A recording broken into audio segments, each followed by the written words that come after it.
నమస్తే. అప్పటికప్పుడు ఫ్రెష్‌గా పచ్చి మసాలా చేసుకొని, దాంతో మరమరాలు చాట్ చేసుకుంటే చాలా బావుంటుంది. అదెలా చేయాలనేది ఇప్పుడు చూపిస్తాను.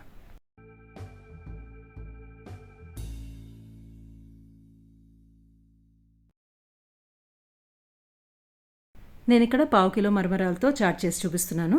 దీనికోసం ఒక బాండ్లీ పెట్టుకొని పావు కిలో మరమరాల్ని బాండ్లీలో వేసుకున్నాను. 3-4 నిమిషాల పాటు లో నుంచి మీడియం ఫ్లేమ్ పెట్టుకొని అటు ఇటు కలుపుకుంటూ మరమరాల్ని వేడి చేసుకోవాలి.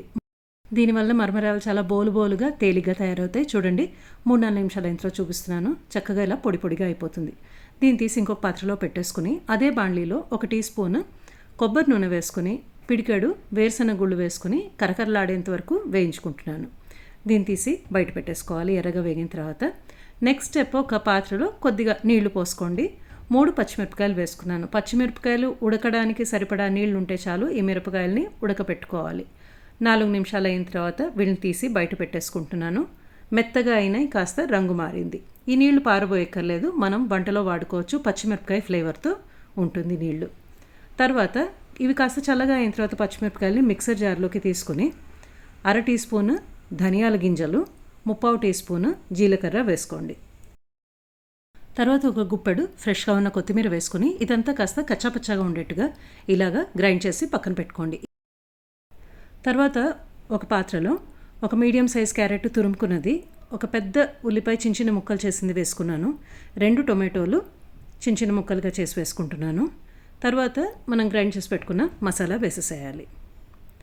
తర్వాత వేరుశనగ గుళ్ళు దోరగా వేయించుకున్నవి చేత్తో నలిపేసి వేయండి.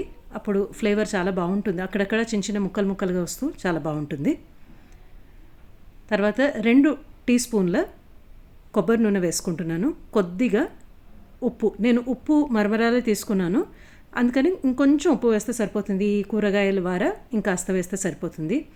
మన రుచికి తగ్గట్టు కాస్త నిమ్మరసం, ఇవన్నీ వేసుకుని ఫస్ట్ కలిపేసుకోండి. ఈ మరమరాల మసాలా అనేది చేసుకోగానే వెంటనే తినేసేట్టుగా ఉండాలి, లేదంటే మరమరాలు మెత్తబడిపోతాయి. ఇప్పుడు కాస్త బ్యాచెస్లో ఒకటేసారి మరమరాలన్నీ వేయకుండా 2-3 సార్లుగా వేసుకుని కలుపుకోండి. చాలా సులభంగా తయారైపోతుంది. చాలా టేస్ట్ బాగుంటుంది. ఇది మనం 2 సార్లుగా కొబ్బరి నూనె వాడుతున్నాం. దీంట్లో కొబ్బరి నూనె ఫ్లేవర్తో చాలా బాగుంటుంది. ఒకసారి తప్పకుండా ట్రై చేయండి. మీ అభిప్రాయాన్ని తెలియజేయండి. నమస్తే.